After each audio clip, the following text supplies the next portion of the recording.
홍남기 경제부총리가요, 문재인 대통령한테 최저임금 결정 구조를 개편하겠다, 이런 또 의견을 전달했는데요. 듣고 오겠습니다.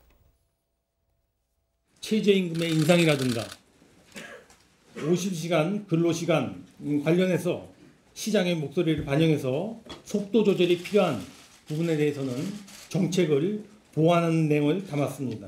이 최저임금에 관해서 정부가 어떻게 해나갈 것인지에 대해서는 제가 보완해 나가겠다라는 말씀, 그 최저임금 결정 구조도 좀 개편해 나가겠다는 말씀을 드렸는데, 오늘은 그런 논의가 있었다는 말씀만 제가 드리도록 그렇게 하겠습니다. 예, 홍남기 부총리 내년 3월까지 최저임금 결정 구조 개편 방안을 마련하겠다라고 밝혔습니다. 그동안에는 최저임금 속도 조절론 이런 얘기들이 많이 나왔었는데, 어쨌든 지금 보면은 최저임금 정책에 대한 수정 본격적으로 시작된 것 같은 그런 느낌도 들고요. 결정구조 개편이라고 하는 게 현행은 어떻게 되냐면 노동자위원이 있고 사용자위원이 있고 공익위원이 있습니다. 네. 이 3자가 모여가지고 인상률을 이제 조정을 하는데, 네. 지금까지 보면은 노동자위원하고 사용자위원은 합의를 본 적이 거의 없고, 그러면 사실은 캐스팅 보트를 쥐고 있는 공익위원들의 결정에 따라서 맞습니다. 가는 건 예, 이게 이제 지금까지였는데, 지금 이제 결정 구조를 개편하겠다는 것은 뭐냐면 이렇게 가는 게 아니라, 그러니까 구간 설정위원회를 만들어서, 그러니까 최고 구간, 그러니까 경제 성장률이나 물가 인상률 이런 것들을 고려해 볼 때 최저임금이 이 정도까지 오르는 게 합리적일 것 같다. 일종의 가이드라인을 주고, 그러면 이 가이드라인 안에서 노동계와 사용계가 어떤 그 두 위원이 이제 만나서 어떤 협의를 하고 합의를 보는, 네. 이런 구조로 가져가겠다라고 하는 게 홍남기 경제부총리도 이야기를 했고, 예. 이어서 고용노동부 차관도 거의 똑같은 이야기를 했습니다. 그래서 청와대는 물론 아직 결정된 바가 없다라는 멘트가 오늘 나왔지만, 예. 경제부총리나 고용노동부 차관이 거의 똑같은 내용을 이야기를 했다면 정부 안은 이미 마련이 된 것으로 보는 게 맞을 것 같은데, 네네네.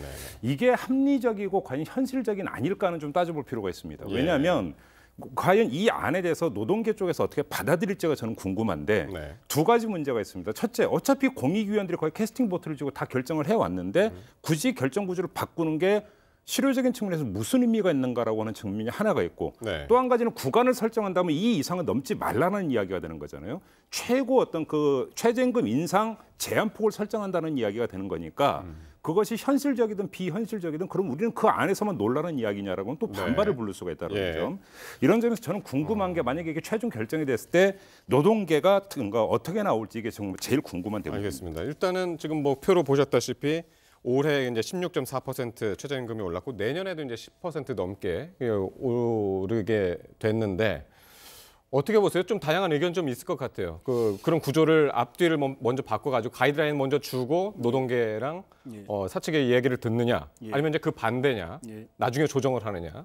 그건 저는 좀 괜찮은 아니라고 생각이 됩니다. 네. 그러니까 이제 최저임금위원회를 둘로 나누는 셈인데, 구간 네. 설정위원회하고 결정위원회 둘로 나누고, 네. 구간 설정을 해서 이제 선택할 수 있는 폭을 주고, 거기서 최종 결정을 하는 게 아니라 선택할 수 있는 폭을 주고, 거기는 전문가들이 들어오고, 노동계나 이제 사용자 측이나 이런 사람들이 이해관계자가 아니라 네. 전문가들만 들어가가지고 순수하게 경제 상황, 경제적 논리만 가지고 딱 이제 그걸 결정해서 올리면은 결정위원회에서 그 중에 어느 한 지점을 얼마로 딱 이제 결정하게 하는 이런 이제 이분법적인 구조는 저는 괜찮다고 생각이 들고, 네. 사용자 측에서도 동의하는 것 같습니다. 동의하는데 다만 전문가라고 하지만 실제로 그게 이제 중립적인 전문가들이 돼야 된다. 구간설정위원회에 참여하는 전문가들이 노측에 치우치거나 아니면 정부 입장을 대변하는 공익위원처럼 성격을 가진 그런 전문가들이 들어오면은 그건 의미가 없다. 예. 그래서 정말 순수하게 정치적 바람을 타지 않고 네. 경제 상황만 보고서 할 수 있는, 그리고 복지도 물론 봐야 되겠죠. 노동자들의 그런 처우도 봐야 되겠고, 그런 전문적 그 관점에서만 이 일을 할 수 있는 사람들로 구성이 된다면은 의미가 있다라는 게 이제 사용자 측 입장이고, 네. 제가 개인적으로 조금 좀 의외라고 생각이 드는 게, 홍남기 부총리가 저는 김동연 부총리에 비해서는 굉장히 조용하고 소극적이고 위에서 시키는 일 잘하고 자기 목소리가 없고 이런 분으로 일은 굉장히 잘하는데, 네. 윗사람이 볼 때는 정말 일 잘하는 사람인데 존재감이 없는 사람이라는 평이 있었거든요. 근데 지금 보니까 되자마자 바로 대통령께 건의해가지고 그 2주에 한 번씩 보고할 수 있도록 이제 허락 받아내고, 또 그 최저임금 문제도 저희 김동연 부총리일 때는 그냥 최저임금에 부작용도 있다, 알겠습니다. 이런 이야기만 해지 구체적인 안을 제시해가지고 저렇게 끌고 나가지 못했는데, 네. 행동으로 보여주는 거 조금 의외다 하는 생각이 좀 일단은 드네요. 칭찬하신 걸로. 예, 좀 기대해 보게 자, 됩니다.